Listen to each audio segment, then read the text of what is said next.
নবী করিম সাল্লাল্লাহু আলাইহি ওয়াসাল্লাম দেখছেন এক বুড়ি দুই তিনটা বোঝা মাথায় উঠায় ঘাড়ে উঠায় পড়ে যায়। নবী করিম সাল্লাল্লাহু আলাইহি ওয়াসাল্লামের রহমতের নবীর দৃষ্টি আকৃষ্ট হলো। উঠ থেকে নেমে এগিয়ে গেলেন বুড়ির কাছে। বুড়ি যাও কই? বুড়ি বলছেন, তুমি কোত্থেকে আসছো? তুমি জানো না আব্দুল্লাহর পুত্র মুহাম্মদ এসেছে সাল্লাল্লাহু আলাইহি ওয়াসাল্লাম। আজার উপায় নাই, কাফের যেখানে পাবে সেখানে কাটবে। আমি আমার নিরাপদ জায়গায় পালাতে চাই। হুজুর বললেন, আমাকে দাও বোঝাগুলি, তোমার একটু আউগিয়ে দিয়েছি। বোঝাগুলি হাতে নিলেন, পথ চললেন। কিছুদিন গিয়ে মহিলা বলল, এটাই আমার নিরাপদ জায়গা, রাখো। রেখে দিলেন। বুড়ি কিছু পয়সা বের করে বলল, নাও কিছু পারিশ্রমিক।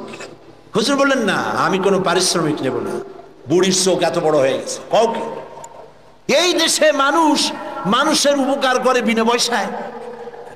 আশ্চর্য। তুমি যে আমার পেছন থেকে মালপত্র নিয়ে কেটে বড়নি, এই তো আমার কপাল। তুমি পয়সা নেবে না? কে তুমি? আল্লাহর নবী বলেন, বুড়িমা, যার ভয়েতে তুমি কাবা শরীফের নিকট থেকে নিরাপদ জায়গা যেটাকে মনে করেছে এই পর্যন্ত এসেছো, আমি সেই মক্কা নগরীর আব্দুল্লাহর এতিম পুত্র নবী মুহাম্মদুর রাসূলুল্লাহ।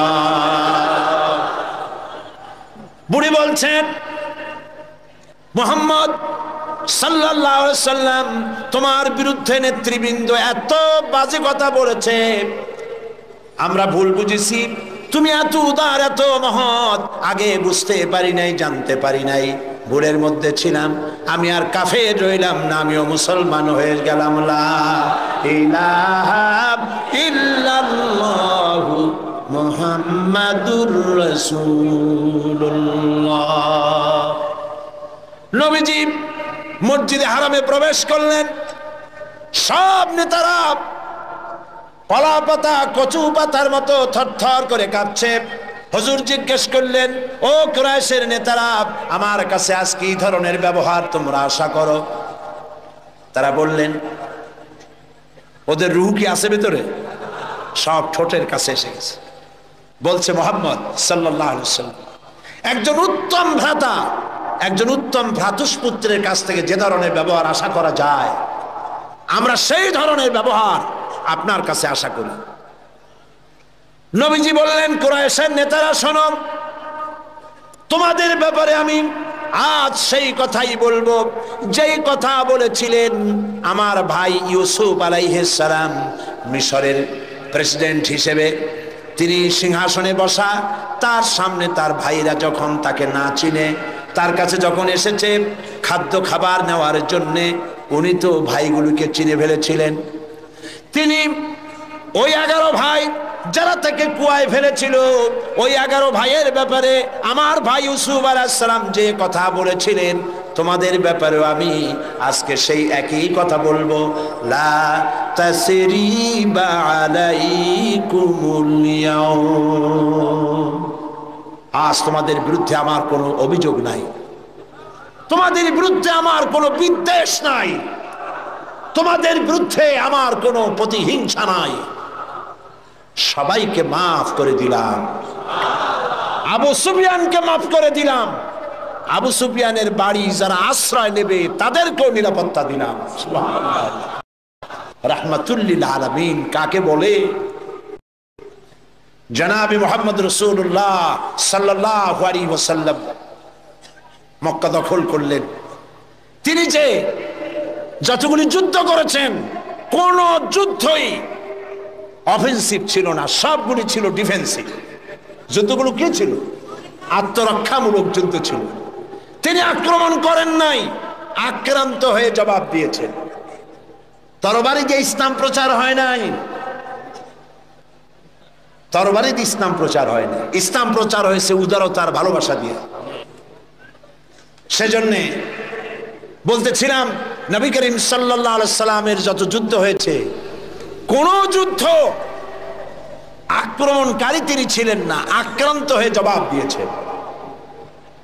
এবং সমস্ত যুদ্ধে মুসলমান ছিল কম, কাফের ছিল বেশি। জয়যুদ্ধ হয়েছে কারা? বলেন না কারা? মুসলমানেরা আল্লাহ মুসলমানদেরকে বিজয় দান করেছেন সর্বত্র, বদরে, ওহদে, সব জায়গায়, আবারও করবেন ইনশাআল্লাহ। ফিজায়ে বদরে পয়দা কুন ফেরেশতে তেরি নুসরত কো উতর सकते गर्दों से कतर अंदर कतर अब भी। বদরের মুসলমানদের মতো ঈমান যদি তোমাদের তৈরি হয়, আজও আকাশ থেকে কাতারে কাতারে ফেরেশতা আল্লাহ রাব্বুল আলামিন তোমাদের জন্য নাজিল করে দিতে পারে।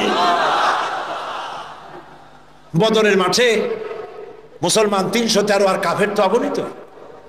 সেইখানে একজন মুসলমান দাঁড়িয়ে বলছেন, ইয়া রাসূলুল্লাহ, আমার কোনো অস্ত্র নাই, ইসলামের প্রথম জিহাদ আমি কি নিয়ে যাব, একটা অস্ত্র দেন। হুজুর বললেন, আমার কাছে কোনো হাতিয়ার নাই। সাহাবী বললেন, হুজুর যা পারেন আপনার হাত দিয়া উঠাই আমার হাতে দেন। রাসূলুল্লাহ একটা শুকনা খেজুরের ডাল পাইলেন, শুকনা খেজুরের ডালটা তুলে নিজ হাতে সাহাবীর হাতে দিলেন।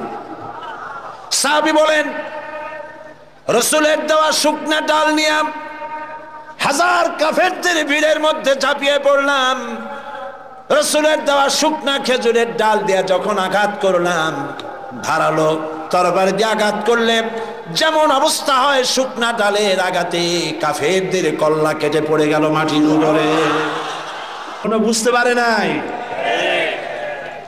আল্লামা ইকবাল বলেছেন, দশত দশত दरिया भी न छोड़े हमने, दस्तो दस्त दरिया भी न छोड़े हमने, बहरे जुल्मत पे दौड़ा दिए घोड़े हमने। প্রান্তর তো প্রান্তর শ্রাবণের উত্তাল তরঙ্গমালার উপর দিয়ে টাইগ্রিসের বুক ঝাঁপায়া অশ্ববাহিনী সাথে করে নিয়ে আমরা দরিয়া পাড়ি দিয়ে দরিয়ার উপরে আফ্রিকার ভূখণ্ডে গিয়ে ইসলামের পতাকা উড্ডীন করেছি। সেই মুসলমান আমরা। সাদ বিন আবি ওয়াক্কাস রাদিয়াল্লাহু তাআলা আনহু ৬০,০০০ সৈন্য নিয়ে পারস্যের বহরস নগর অবরোধ করে দরিয়া পাড়ি দিয়ে পার যাবে। বললেন সাহাবীরা, সামনে দরিয়া পারাপারের জন্য কোনো ব্যবস্থা নাই, কি করতে চাও? ইসলাম দরিয়ার এপারে থাকবে না ওপারেও নিবা? সাহাবীরা বললেন, আপনি যেভাবে নির্দেশ করবেন সেনাপতি, আমরা তাই করব। তিনি বললেন, প্রস্তুত হও, অশ্ববাহিনী, উষ্ট্রারোহী, তীরন্দাজ, তরবারিওয়ালা, যে যে অবস্থা আছো আমার সাথে দরিয়া ঝাঁপায় পড়ো। অন্ধকার রাত, দরিয়ায় উত্তল ঢেউ চলছে। এই ঢেউয়ের মধ্য দিয়ে অশ্বারোহী, উষ্ট্রারোহী ৬০,০০০ সৈন্যের নেতৃত্ব দিচ্ছেন সাদ বিন আবি ওয়াক্কাস। বললেন, পড়ো আমার সাথে, নাস্তাঈনু বিল্লাহি ওয়া নাতাওয়াক্কালু ওয়া নাতাওয়াক্কালু আলাইহি, হাসবুনাল্লাহু নি'মাল ওয়াকিল, নি'মাল মাওলা ওয়া নি'মান নাসীর। ঐতিহাসিকরা লিখছেন, ৬০,০০০ সৈন্য নিয়ে এই দরিয়া পাড়ি দিয়ে নদীর ওপারে চলে যাওয়ার পর তিনি জিজ্ঞেস করলেন, সবাই তোমরা এসেছো কিনা? রাতের আধারে সবাই বললেন, সবাই খোঁজ খবর নিয়ে গুনে দেখলেন একটা ঘোড়াও হারায় নাই, একটা উটও ডুবে যায় নাই, একজন মানুষ হারায় যায় নাই, একজন মানুষের হাতের তরবারিও দরিয়ার ঢেউ ছিটকায়া নেয় নাই।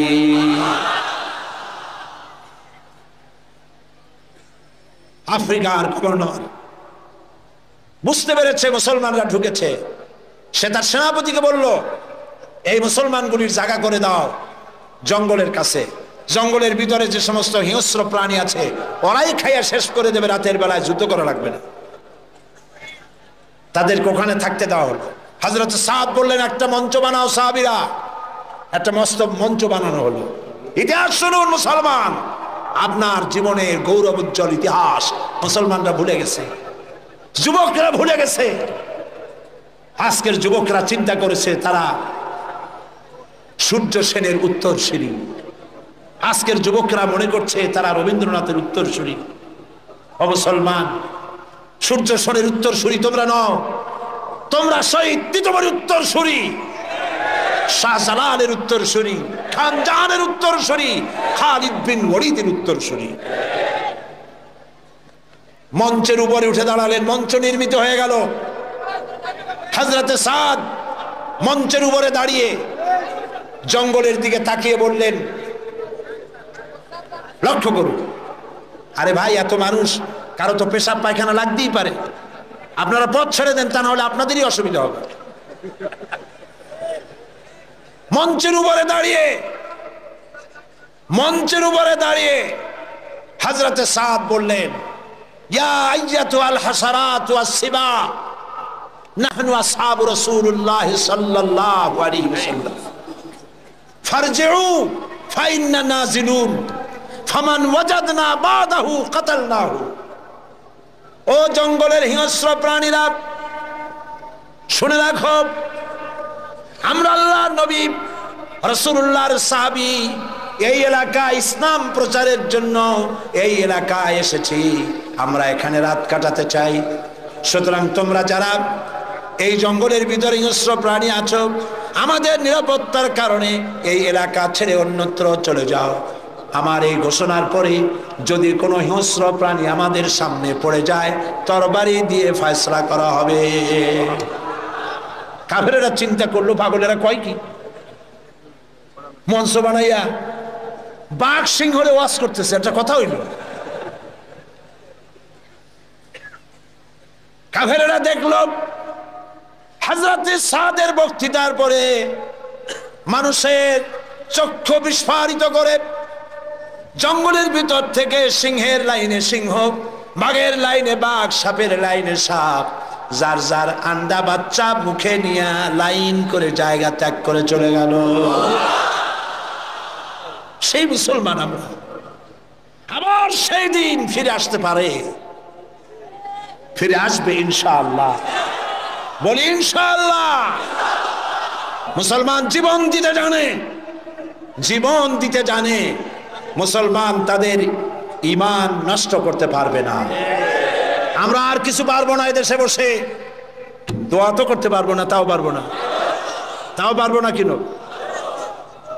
দুদায়েব, চেচনিয়ার প্রেসিডেন্ট দুদায়েব, তিনি রাশিয়ার আক্রমণে যখন চেচনিয়া তছনছ হয়ে যাচ্ছিল, তখন তিনি একটা নিউজ ইন্টারনেটে পাঠিয়েছিলেন, দৈনিক ইনকিলাব পত্রিকায় সেই খবরটা ছাপা হয়েছিল। তিনি বলেছিলেন, ও পৃথিবীর মুসলমানেরা, রাশিয়া আমাদের মারতেছে, আমাদের খাবার নাই, পরার নাই, প্রতিদিন আমরা মরছি, তোমরা আমাদেরকে খাবার দিলে না, আমাদেরকে অস্ত্র দিলে না, আমাদেরকে টাকা দিলে না, আমাদেরকে কিচ্ছু দিলে না, আমাদের পক্ষে কথাও বললে না। ও পৃথিবীর মুসলমানেরা, আচ্ছা এইটুকুনু কি করতে পারো না যে গভীর রাত্রে 2 রাকাত তাহাজ্জুদের নামাজ পড়ে আল্লাহর কাছে 2টি হাত উঁচু করে এ কথাও কি বলতে পারো না যে আল্লাহ, ও আল্লাহ, তুমি তো সেই আল্লাহ যে বদরের মাঠে ফেরেশতা দিয়া সাহায্য করেছিলে, তুমি তো সেই আল্লাহ যে ফেরেশতা দিয়া ওহদে সাহায্য করেছিলে, ও আল্লাহ, তুমি দয়া করে সেই ফেরেশতাগুলি দিয়ে চেচনিয়ার মুসলমানদেরকে সাহায্য করো। ও পৃথিবীর মুসলমান, এটুকুনু কি করতে পারো না আমাদের জন্য?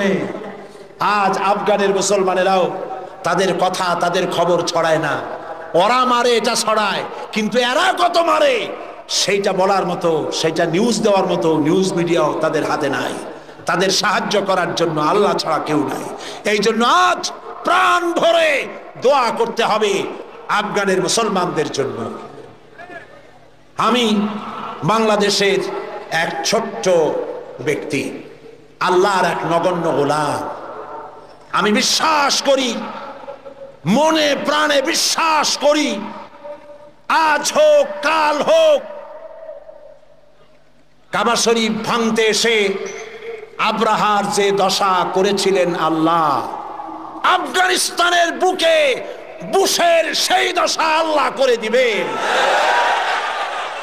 বুশ হবে ইতিহাসের শেষ আব্রাহা ইনশাআল্লাহ।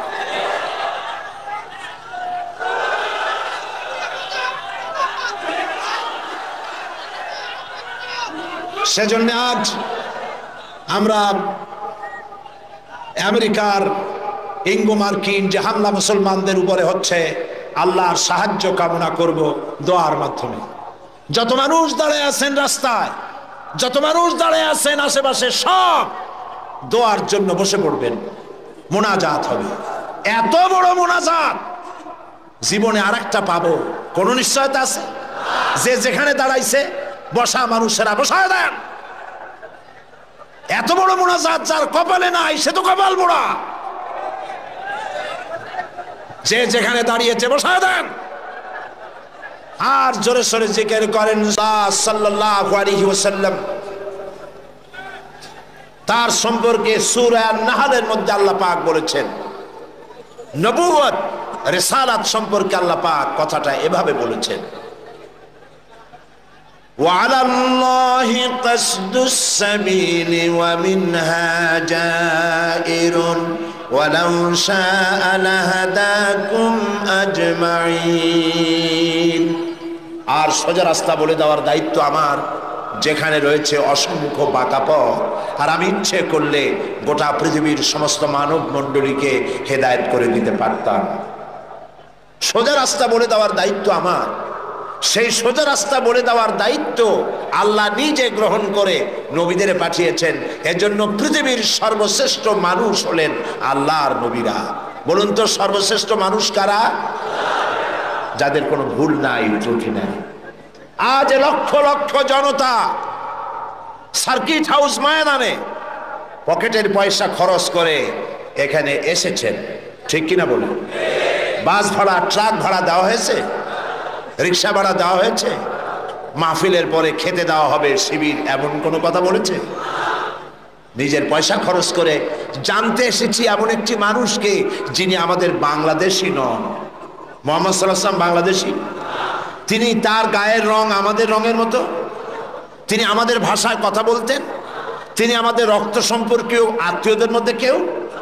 তাহলে রক্ত সম্পর্কীয় আত্মীয়দের মধ্যে কেউ নন, আমার দেশের মানুষও নন, আমার রঙেরও নন, আমার ভাষারও নন। অথচ এই ব্যক্তির জন্য লাখো লাখো জনতা ঢল নেমেছে সার্কিট হাউস ময়দানে। এই ঢল নেমেছে কি সাইদিকে দেখার জন্য? নিশ্চয়ই নয়। আজকের এই ঢল নেমেছে বিশ্বনবী মুহাম্মদ রাসূলুল্লাহ সাল্লাল্লাহু আলাইহি ওয়াসাল্লামকে জানার জন্য। কেন এই আগ্রহ? আচ্ছা, এই আগ্রহ কি শুধুমাত্র খুলনার মানুষের? না, গোটা বিশ্বের সমস্ত মানুষের মুহাম্মদ সাল্লাল্লাহু আলাইহি ওয়াসাল্লামের প্রতি আগ্রহ। কারণ দুনিয়ায় যত নেতা এসেছেন, সমস্ত নেতা কথা বলেছেন, সংগ্রাম করেছেন নিজের দেশের জন্য, সংগ্রাম করেছেন, লড়াই করেছেন, জেল খেটেছেন, কষ্ট করেছেন, বক্তব্য রেখেছেন নিজের দলের জন্য, দেশের জন্য, নিজের ভাষার জন্য, নিজের আঞ্চলিক এলাকার জন্য, ঠিক কিনা বলেন? পৃথিবীর যে কোনো দেশের নেতা এই চরিত্রে, প্রত্যেকটি নেতা, পৃথিবীর যে কোনো নেতার নাম আপনি বলবেন, সব নেতা নিজের অঞ্চল, নিজের ভাষা, নিজের মানুষ, নিজের দল, এই জন্যই কথা বলেছে সারা দুনিয়ায়। বিশ্ব মানবতার জন্যে কথা বলেছেন, নারীর জন্য, সাদা মানুষের জন্য, কালো মানুষের জন্য, নির্যাতিত মানবতার জন্য, শ্রমিকের জন্য, কৃষকের জন্য, বিশ্বব্যাপী সমস্ত মানুষের অধিকারের কথা পৃথিবীতে একজনই বলেছেন, যার নাম বিশ্ব নবী, বিশ্ব নেতা, সাইয়্যিদুল মুরসালিন, আশরাফুল আম্বিয়া, মুহাম্মদুর রাসূলুল্লাহ সাল্লাল্লাহু আলাইহি ওয়াসাল্লাম। আপন চরিত্র মাধুর্য দিয়ে পৃথিবীকে তিনি জয় করেছেন। তিনি যুদ্ধ করে পৃথিবীকে জয় করেননি, যুদ্ধ করে মানুষকে পদানত করেননি। তিনি মানুষের মন জয় করেছেন, মানুষকে আকর্ষণ করেছেন অনুপম চরিত্র মাধুর্য দিয়ে। আল্লাহর নবী মুহাম্মদ রাসূলুল্লাহ, সবাই বলেন সাল্লাল্লাহু আলাইহি ওয়াসাল্লাম, তার চরিত্রের প্রতি আকৃষ্ট হয়েছেন গোটা বিশ্ব। আল্লাহ পাক নিজেই যার চরিত্রের সার্টিফিকেট দিচ্ছেন। আল্লাহ রাব্বুল আলামিন বলেন, ওয়া ইন্নাকা লাআলা খুলুকিন আযীম। নবী হে, আপনি হচ্ছেন মহান চরিত্রের অধিকারী। সুবহানাল্লাহ বলবেন না? কে দিচ্ছেন এই সার্টিফিকেট? কে দিচ্ছেন? ও নবী, আপনি মহান চরিত্রের অধিকারী, খুলুকিন আযীম। আযীম কাকে বলে? আরবিতে চওড়া জিনিসকে বোঝাবার জন্য বলা হয় আরিদ, গভীরতাকে বোঝাবার জন্য আরবিতে বলা হয় আমিক। কিন্তু যে চওড়া মাপা যায় না, কত চওড়া মাপার মতো কোনো ফিতা নাই, কত গভীর তা মাপার মতো কোনো যন্ত্র নাই, এত সীমাহীন চওড়া, সীমাহীন গভীর যে জিনিস, তাকেই বলা হয় আযীম। নবী হে, আপনি এমন মহান চরিত্রের অধিকারী যা পৃথিবী কেউ মেপে কুলাতে পারবে না। সুবহানাল্লাহ। এই সার্টিফিকেট দিচ্ছেন আল্লাহ রব্বুল আলামিন নিজেই। পৃথিবীর মধ্যখানে আল্লাহ তাকে পাঠালেন। শৈশব, কৈশোর, যৌবন কাটালেন যে মানুষদের মধ্যে, তারা তাকে আল আমিন বলল, সত্যবাদী বলল, বিশ্বাসী বলল। জীবনে একটি মিথ্যে কথা বলেননি। আপনারা বলেন এটা কত বড় কথা, এইটা কত বড় কথা। সারা জীবনে একটি মিথ্যে কথা উচ্চারণ করেননি মুখ দিয়ে। সুবহানাল্লাহ বলবেন না? কাউকে ঠকাননি, কাউকে প্রতারণা করেননি, কাউকে নিন্দা করেননি, কাউকে গালমন্দ করেননি, পরচর্চা, পরনিন্দা করেননি, কাউকে ব্যথা দেননি। সারা জীবন অন্যের ব্যথা শুনে ব্যথা মুছেছেন দুই হাতে, নিজে ব্যথা পেয়েছেন, কাউকে ব্যথা দেন নাই। বিশ্বনবী মুহাম্মদ সাল্লাল্লাহু আলাইহি ওয়াসাল্লাম, আল্লাহ পাক এই সুন্দর মানুষটিকে, এই মহান মানুষটিকে পৃথিবীতে পাঠালেন কি জন্য? আল্লাহ রাব্বুল আলামিন কোরআনে কারীমের ভিতরে পরিষ্কার করে বলেছেন, হুয়াল্লাযী আরসালা রাসূলাহু বিল হুদা ওয়া দীনিল হক লিইয়ুযহিরাহু আলাদ দীনি কুল্লিহি ওয়ালাউ কারিহাল মুশরিকুন।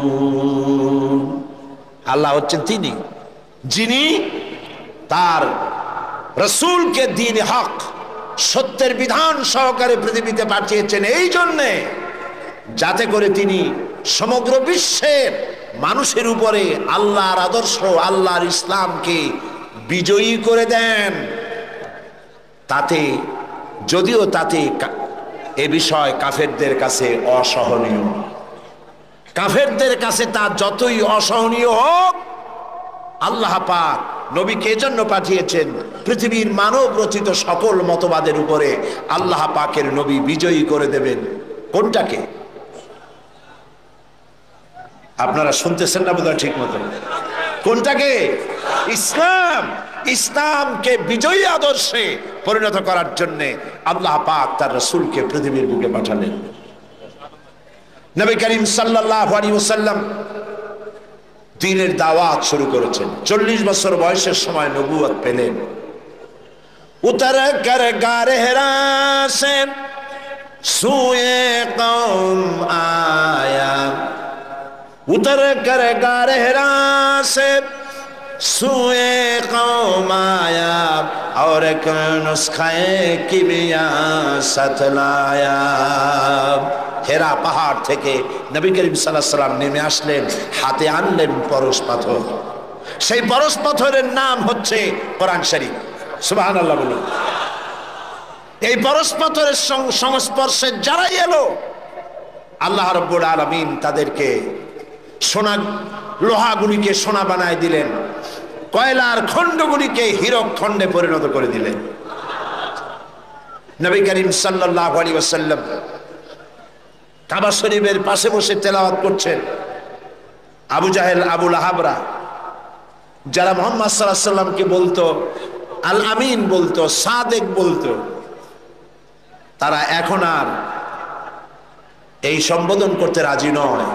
তারা বুঝতে পেরেছে তাদের আদর্শের দিন শেষ। তাদের নেতৃত্বের দিন শেষ। মুহাম্মদ সাল্লাল্লাহু আলাইহি সাল্লাম নতুন এক আদর্শ নিয়ে এসেছেন। এই আদর্শের কাছে যেন কেউ না যেতে পারে, সেই জন্য তারা বলল মুহাম্মদ সাল্লাল্লাহু আলাইহি সাল্লাম পাগল হয়ে গেছে। বলেন নাউজুবিল্লাহ। নবী করিম সাল্লাল্লাহু আলাইহি সাল্লামকে পাগল বলা হলো। রসুলকে যদি পাগল বলা হয়, আঘাত লাগে কোথায়? আল্লাহর অস্তিত্বে আঘাত লাগে। ওরা মুহাম্মদ সাল্লাল্লাহু আলাইহি সাল্লামকে পাগল বলল, আল্লাহ পাক জবাব দিলেন। আল্লাহ রাব্বুল আলামিন কাফিরদের এই গালির জবাবে আল্লাহ পাক শোনায় দিলেন, ওয়া মা সাহিবুকুম বিমাজনুন, তোমাদের সাথী পাগল নন। তোমাদের সাথী সারা জীবন তোমরা যার সাথে ছিলে, পাগলামির কি দেখলে? আসল পাগল কারা তা খুব শীঘ্রই প্রতীয়মান হবে, সকলের সামনে স্পষ্ট হবে। প্রিয় ভাই সব, হজের মৌসুম এলো। মুহাম্মদ সাল্লাল্লাহু আলাইহি সাল্লাম কাবা শরীফের পাশে বসে তেলাওয়াত করছেন। তখনও তার নাম চতুর্দিকে ছড়ায় নাই। ওরা ছড়াচ্ছে পাগল বলে, জেনে ধরা রুগী বলে, কাহেন বলে, সাহের বলে, গণক, জাদুকর, পাগল, এই সব ছড়াচ্ছে। আর আল্লাহ পাক বলছেন, ওয়ারাফানা লাকা যিকরাক, ওয়ারাফানা লাকা যিকরাক, ও নবী, আপনার প্রশংসার দিগন্তকে বিশ্বব্যাপী উন্মোচিত করে দেব আমি, আল্লাহ রাব্বুল আলামিন। দেখেন আল্লাহর হিকমত। নবীর নাম, তখন তো রেডিও নাই, ওই যুগটা চিন্তা করেন। রেডিও নাই, টেলিভিশন নাই, পত্রপত্রিকা নাই, ক্যাসেট নাই, ভিসিডি নাই, সিডি নাই, ভিডিও নাই।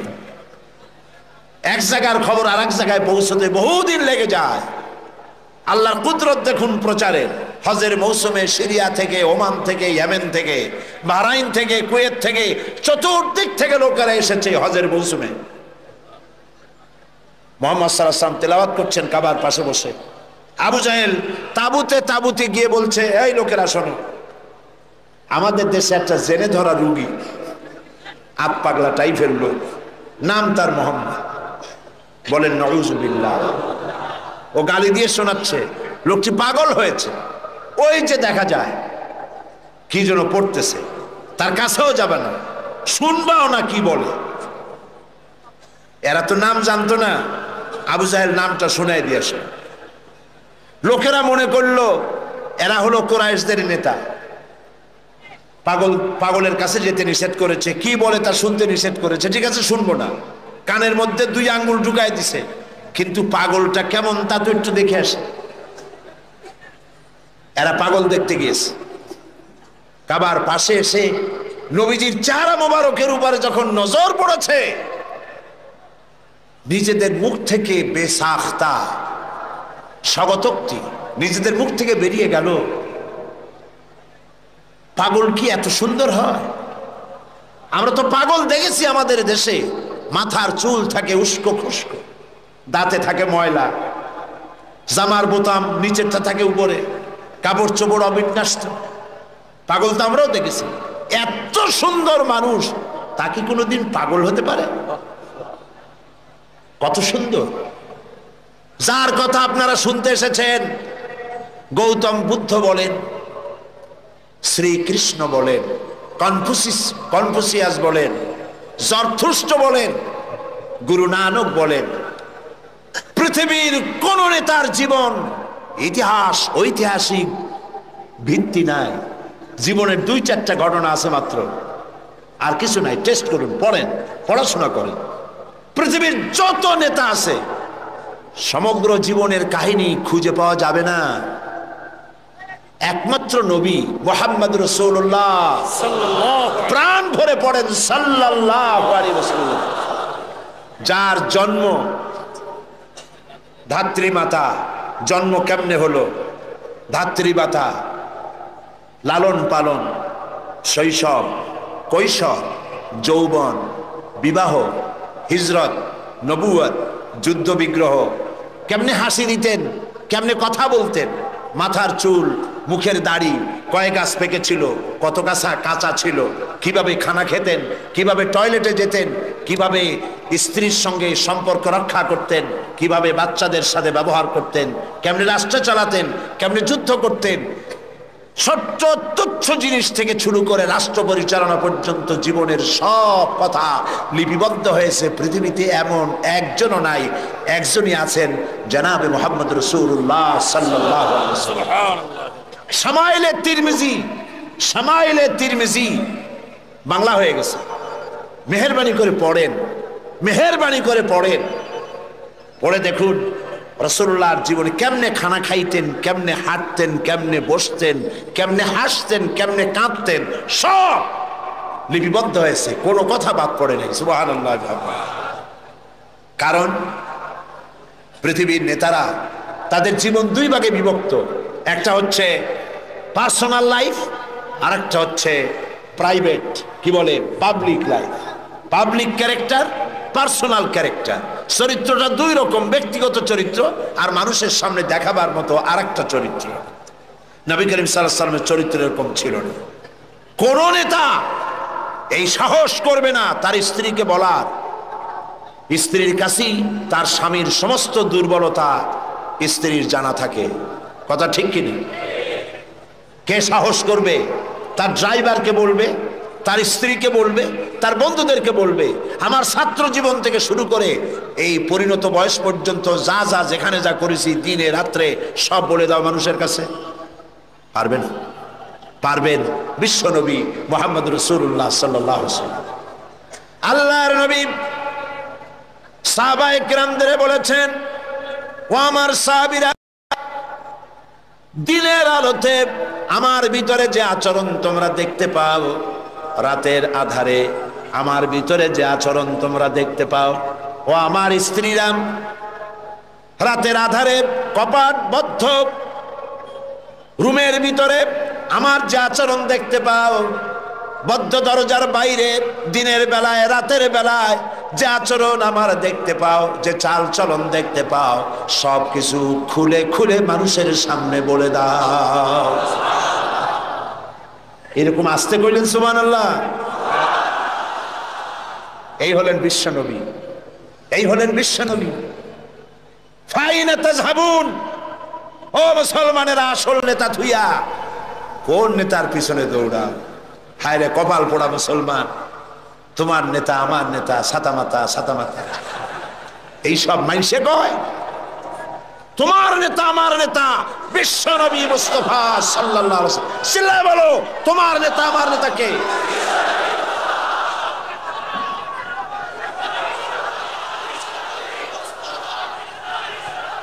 জনাবে মুহাম্মদ রাসূলুল্লাহ, জনাবে মুহাম্মদ রাসূলুল্লাহ।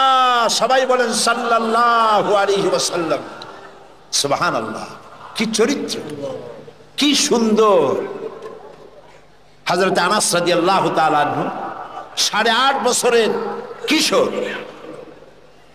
একেবারে বাচ্চা না, 8.5 বছরের কিশোর মুহাম্মদ সাল্লাল্লাহু আলাইহি ওয়াসাল্লামের খেদমতে নিয়োজিত হয়েছেন। আপনারাই বলেন, 8.5 বছরের ছেলে, সে কি সব কথা বোঝে? তারা যদি বলা হয় গরম পানি আনো, সে তো ফ্রিজের পানি নিয়ে আসবে, বুঝতে পারবে না। স্যান্ডেল আনো, আনবে জুতা। বিছানা বিছাও, বিছানা উঠায় দেবে। ছোট্ট মানুষ তো, ভুল হইতেই পারে। সে আনাস রাদিয়াল্লাহু তাআলা আনহু কি বলছেন রাসূল সম্পর্কে?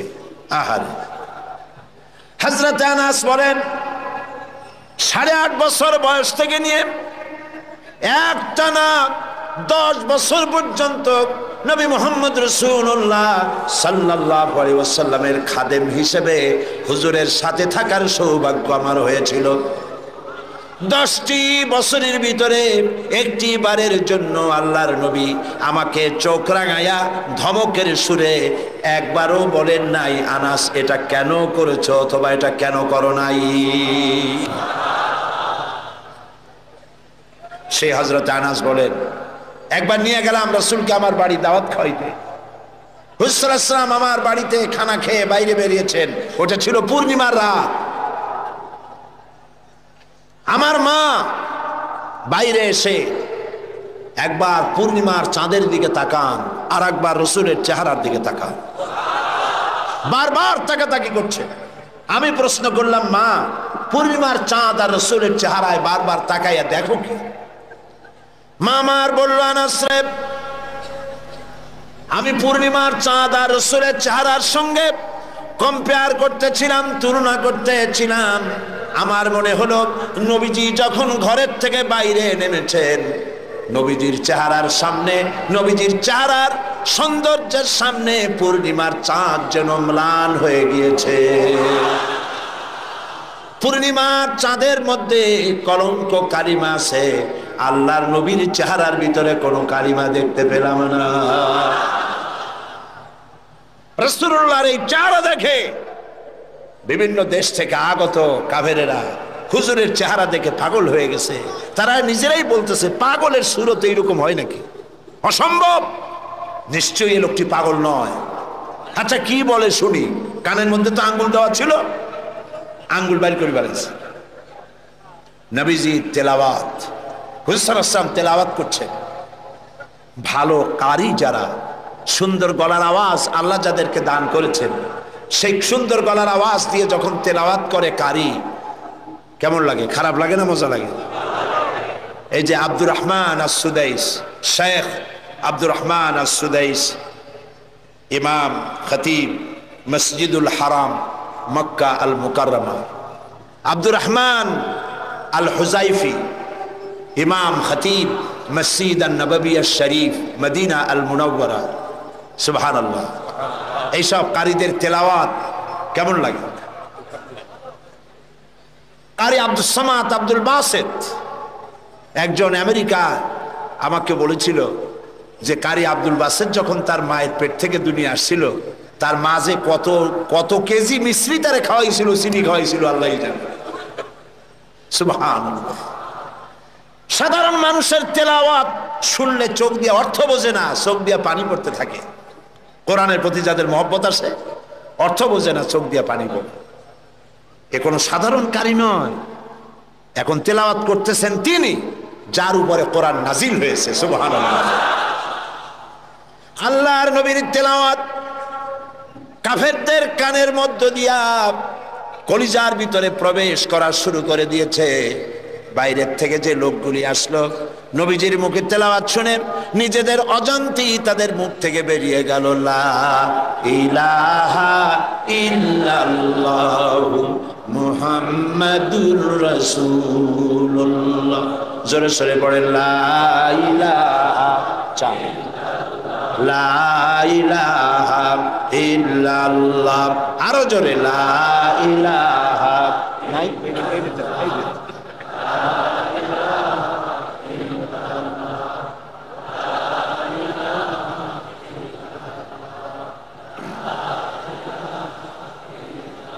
লা ইলাহা ইল্লাল্লাহু মুহাম্মাদুর রাসূলুল্লাহ।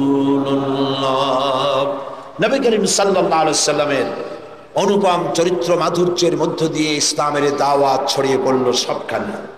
সিরিয়া, কুয়েত, কাতার, বাহরাইন, মিশর সব দিকে ছড়িয়ে পড়তে লাগলো। কাফেরেরা বাধার বিন্ধ্যাচল সৃষ্টি করলো। তারা নেতৃত্ব দিতে চাইলো, রাসূলুল্লাহ নেতৃত্ব নেন নাই। আবু তালেব বলেছিল, আবু তালেবের তারা কি বলেছিল, মুহাম্মদ সাল্লাল্লাহু আলাইহি ওয়াসাল্লামকে শুধু একটা প্রস্তাব দেন, সোনা দানা সুন্দরী নারী যা চায় সব দেব, তবু যেন লা ইলাহা ইল্লাল্লাহ এই দাওয়াতটা যেন না দেয়। তাহলে বোঝেন লা ইলাহা ইল্লাল্লাহ কত কি বিপ্লবাত্মক কথা। আমরা বুঝি না বলে আমাদেরকেও অ্যাকশন করে না, যারা শোনে না, যারা শোনে তাদের মধ্যেও অ্যাকশন করে না। মুহাম্মদ সাল্লাল্লাহু আলাইহি ওয়াসাল্লামের কাছে যখন এই প্রস্তাব গেল, এই প্রস্তাব তিনি মেনেছিলেন? মেনেছিলেন?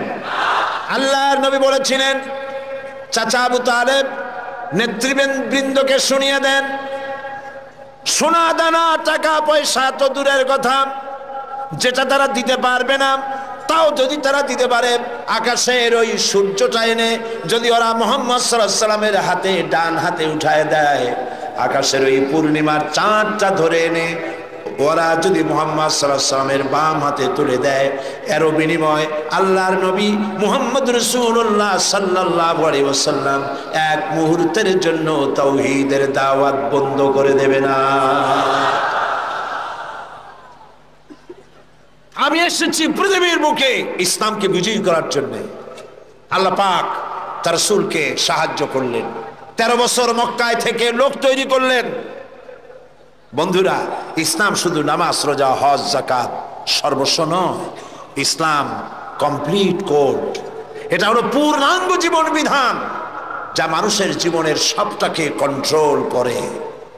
এটা বুঝতে চায় না ধর্ম নিরপেক্ষবাদীরা। আল্লাহ তৈরি করেছেন ইসলাম, শয়তান তৈরি করেছে সেকুলারিজম। ধর্ম নিরপেক্ষ মতবাদ কে তৈরি করেছে? জোরে বলেন, কে করেছে? শয়তান তৈরি করেছে। আর আল্লাহ সৃষ্টি করেছেন, তৈরি করেছেন মানবতার কল্যাণের জন্য ইসলাম। সমস্ত নবীদেরকে আল্লাহ পাক কিসের উপরে পাঠাইছেন? কি প্রচার করতে পাঠাইছেন? বলেন, জবাব দেন, কি প্রচার করতে পাঠিয়েছেন? ধর্ম নিরপেক্ষ মতবাদ প্রচার করতে আল্লাহ যে নবীকে পাঠাইছেন সেই নবীর নাম কোন? কোন নবীকে পাঠাইছেন? ধর্ম নিরপেক্ষ মতবাদ প্রতিষ্ঠার জন্য পৃথিবীতে এসেছে শয়তান। কে এসেছে? চিল্লায় বলেন। কাজী ওদের কাছে ধর্ম হলো বিপদ, ধর্ম নিরপেক্ষ মতবাদীদের কাছে ধর্ম হলো বিপদ। আর ইসলাম মানবতার কল্যাণ সাধনে পৃথিবীতে ইসলাম এসেছে। তুমি কেন ধর্ম নিরপেক্ষ মতবাদী হবে? তোমাকে ইসলামে আসতে হবে, কারণ ইসলাম আল্লাহর তৈরি করা। 13 বছর বসে লোক তৈরি করলেন নবীজি। কেমন লোক? আবু বকর, ওমর, ওসমান, আলী, আব্দুর রহমান বিন আউফ, আবু উবাইদা ইবনুল জাররাহ, খাব্বাব, খুবাইব, আম্মার রিদওয়ানুল্লাহি তাআলা আলাইহিম আজমাইন। এই সব সাহাবী সব তৈরি হয়ে গেল। এই পথে, ইসলাম প্রতিষ্ঠার পথে বাধা দিল বৃদ্ধরা, আর সহযোগিতা করলো যুবকেরা। তাও সুবহানাল্লাহ কইতে ইচ্ছা করে না।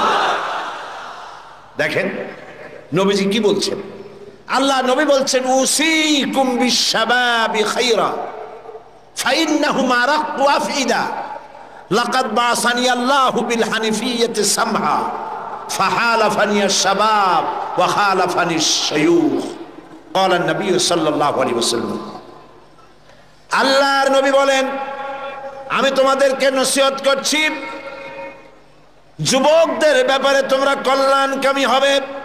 কারণ আল্লাহ রাব্বুল আলামিন উদারতা সহকারে এই পৃথিবীতে দিন প্রতিষ্ঠার জন্য আমাকে পাঠিয়েছেন। এ ব্যাপারে আমাকে সাহায্য করেছে যুবকেরা, আর বিরোধিতা করেছে বুড়োরা। যুবক এরাই আমাকে সাহায্য করেছে। দেখেন বিরোধিতা যারা করলো তাদের বয়স কত? আবু জাহাল, আবু লাহাব, উতবা, সাইবা, মুগিরা, গোষ্ঠী সুদ্ধা সব 40-এর উপরে। এদের বয়স 40-এর উপরে। আর যারা নবীকে সহযোগিতা করলেন, আবু বকর, ওমর, ওসমান, আলী, আব্দুর রহমান বিন আউফ, জুবাইর ইবনুল আওয়াম রিদওয়ানুল্লাহি তাআলা আলাইহিম আজমাইন, সব 37, 26, 17, 8.5 এইরকম বয়স। হযরত আলী যখন ইসলাম কবুল করেন বয়স ছিল 8.5 বছর মাত্র। সুবহানাল্লাহ কইতে ইচ্ছা করে না। জুবাইর ইবনুল আওয়াম, আব্দুর রহমান বিন আউফ মাত্র 17 বছরের যুবক। ওমর রাদিয়াল্লাহু তাআলা আনহু মাত্র 26 বছরের টগবগে ভরা যুবক। যুবকরা সাহায্য করেছে, বুড়োরা বিরোধিতা করেছে। তাই বলে আজকে যে সমস্ত বৃদ্ধরা এখানে আছেন তারা মন খারাপ করবেন না। আমরাও কিন্তু ওই কালটা কাটায় আসছি, যৌবন কালটা, ঠিক না? আমি তো আপনাদের দলে। আমরা ওই কালটা কাটিয়ে এসেছি। তবে সেই কালটা যদি আল্লাহর দ্বীনের কাজে লেগে থাকে সেটাই হলো কিসমতের কথা। সুবহানাল্লাহ। এই সৌভাগ্য ইসলামী ছাত্র শিবিরের। আলহামদুলিল্লাহ বলি, আলহামদুলিল্লাহ বলি। বন্ধুগণ, নবী করিম সাল্লাল্লাহু আলাইহি ওয়াসাল্লাম দ্বীন প্রতিষ্ঠার লক্ষ্যে 13 বছর পূর্ণ হয়ে গেল, মদিনায় লোক তৈরি হয়ে গেল, মক্কায় লোক তৈরি হয়ে গেল, এবার রাষ্ট্র ক্ষমতা হাতে নেওয়ার পালা। আজকের এই বিশাল জনসমুদ্রে ধর্মনিরপেক্ষ মতবাদী আদর্শে যদি কোনো বিশ্বাসী ব্যক্তি থাকেন, আমি আমার ওই ভাইকে বলবো, লক্ষ্য করে শোনেন, হিজরতের বেলায় রাসূলুল্লাহকে আল্লাহ কি শিখাচ্ছে? যারা ধর্ম আর রাজনীতি আলাদা মনে করেন, ধর্মনিরপেক্ষতার আদর্শে বিশ্বাসী হওয়ার কারণে তারা কান খুলে শুনুন রাসূলুল্লাহকে হিজরতের সময় আল্লাহ কি দোয়া শিখালেন। আল্লাহ রাব্বুল আলামিন নবীজিকে শিখালেন হিজরতে, নবীজিকে শিখানো হলো রব্বি আদখিলনি মুদখালা সিদকিন ওয়া আখরিজনি মুখরাজা সিদকিন ওয়াজআলনি মিন লাদুনকা সুলতানান নাসীরা। আয় আমার রব, আমাকে সত্যের সাথে প্রবেশ করাও, সত্যের সাথে আমাকে বের করো, আর সুলতানে নাসির আমার হাতে দাও। সুলতানে নাসির দুনিয়ার সব মুহাদ্দিসিন মুফাসসিরিনে কেরাম একমত, সুলতানে নাসির মানে রাষ্ট্রীয় পাওয়ার। আয় আল্লাহ, তুমি আমাকে রাষ্ট্রীয় পাওয়ার হাতে দাও, রাষ্ট্র ক্ষমতা দাও। রাষ্ট্রীয় ক্ষমতা হাতে পেলেই জনগণকে ভালো বানানো যায়, শুধু নসিহত করে মানুষকে ভালো বানানো যায় না। ঠিক কিনা বলেন? ঠিক কিনা বলেন? রাষ্ট্রীয় ক্ষমতা হাতে থাকতে হয়। রাষ্ট্রীয় ক্ষমতা যদি ভালো মানুষের হাতে থাকে মানুষ ভালো হয়, খারাপ মানুষের হাতে থাকলে মানুষ খারাপ হয়ে যায়। কারণ উপরের পানি নিচে নামে, নিচের পানি কখন উপরে যায় না। রাষ্ট্রের হুকুম মতোই তো দেশ চলে। এই রাষ্ট্রীয় ক্ষমতায় যারা থাকে তারা যদি সন্ত্রাসী না হয়, জনগণ সন্ত্রাসী হইতে পারে না। রাষ্ট্রীয় ক্ষমতায় যারা থাকে তারা যদি দুর্নীতিবাজ না হয়, তাহলে জনগণও দুর্নীতিবাজ হইতে পারে না। রাষ্ট্রীয় ক্ষমতায় ভালো মানুষ যদি যায় তাহলে দেশ ভালোভাবে চলতে পারে। ঠিক কিনা? আল্লাহর নবী আরো বলেছেন, আকাশের অসংখ্য তারকা পুঞ্জের ভেতরে পূর্ণিমার চাঁদের যে মর্যাদা, আল্লাহ রব্বুল আলামিনের নবী বলেন আমার উম্মতের মধ্যে আমার ওলামাদের সেই মর্যাদা। এদেশে ইসলাম, সততা, চরিত্র, দ্বীন, ঈমান যতটুকু টিকে আছে তা আলেমদের কারণে, হক্কানি পীর বুজুর্গদের কারণেই তা টিকে আছে। সুবহানাল্লাহ বলেন, আলহামদুলিল্লাহ বলেন। ইসলামী আন্দোলন, আলেম ওলামা, পীর বুজুর্গ, মাদ্রাসা মসজিদ, এরা এদেশের ঈমান, আমান, চরিত্র, দ্বীন, আমানতদারি, টুপি, দাড়ি এরাই টিকায় রাখছে। আলহামদুলিল্লাহ বলেন। সেজন্য ভাইরা, নবী করিম সাল্লাল্লাহু আলাইহি ওয়াসাল্লাম পৃথিবীতে এসেছিলেন দ্বীন প্রতিষ্ঠার জন্য। কাফেরেরা বরদাস্ত করতে পারে নাই। তারা চেয়েছে আল্লাহর দ্বীনকে দুনিয়া থেকে মিটায় দেবে। ওরা চায় দ্বীন মিটায় দেবে, আল্লাহ চান দ্বীন প্রতিষ্ঠা করবেন। কথা টিকবে কার? বলেন টিকবে কার? আল্লাহ রাব্বুল আলামিনের কথাই টিকবে। কালিমাতুল্লাহি হিয়াল উলিয়া, আল্লাহর কথাই সর্বোচ্চ থাকবে। আল্লাহ রাব্বুল আলামিন কোরআনে কারীমের মধ্যে বলে দিয়েছেন, ওয়ালা তাহিনু ওয়ালা তাহজানু ওয়া আনতুমুল আ'লাউনা ইন কুনতুম মুমিনিন। কোনো ভয় নাই, কোনো চিন্তা নাই, যদি তোমরা মুমিন হও আমি আল্লাহ রাব্বুল আলামিন তোমাদেরকে জয়ী করে দেব। বিজয় তোমরাই লাভ করবে। নবী করিম সাল্লাল্লাহু আলাইহি ওয়াসাল্লাম হিজরত করলেন, মক্কা শরীফ থেকে মদিনায় চলে এলেন। তিনি আজ মদিনা স্টেটের প্রেসিডেন্ট। সুবহানাল্লাহ বলেন। রাতের আধারে এসেছেন, রাতের আধারে এসেছেন একজন মানুষ সাথে নিয়ে। আজ রাসূলুল্লাহ প্রেসিডেন্ট। বদরের বিজয় হয়েছে, ফতে মক্কার সময় এসেছে। রাসূলুল্লাহ মক্কা দখলের জন্য যাচ্ছেন। সাথে আজ কত লোক? 10,000। কয় হাজার? 10,000। সেনাবাহিনী সাহাবীদের সাথে নিয়ে চলেছেন, হাতে 10,000 তরবারি চকমক করছে। মক্কার পাশে এসে যখন পৌঁছে গেছেন, আরে যে ব্যক্তি রাতের আধারে একজন মানুষ সাথে নিয়ে আত্মগোপন করে মদিনায় এলেন, আল্লাহ তাকে আজকে প্রেসিডেন্টের বেশে মক্কায় পৌঁছায় দিচ্ছেন। সুবহানাল্লাহ। আল্লাহকে বিশ্বাস করো। ইউসুফ আলাইহিস সালামকে যারা কুয়ার মধ্যে ভালাইছিল, কারা ভালাইছিল? বাইরা। কুয়ার মধ্যে যারা ভালাইছিল তারা তো মনে করেছিল কুয়ায় ভালাই দিছি, এটা মরণ কুয়া, কিন্তু ওরা তো জানে না এটা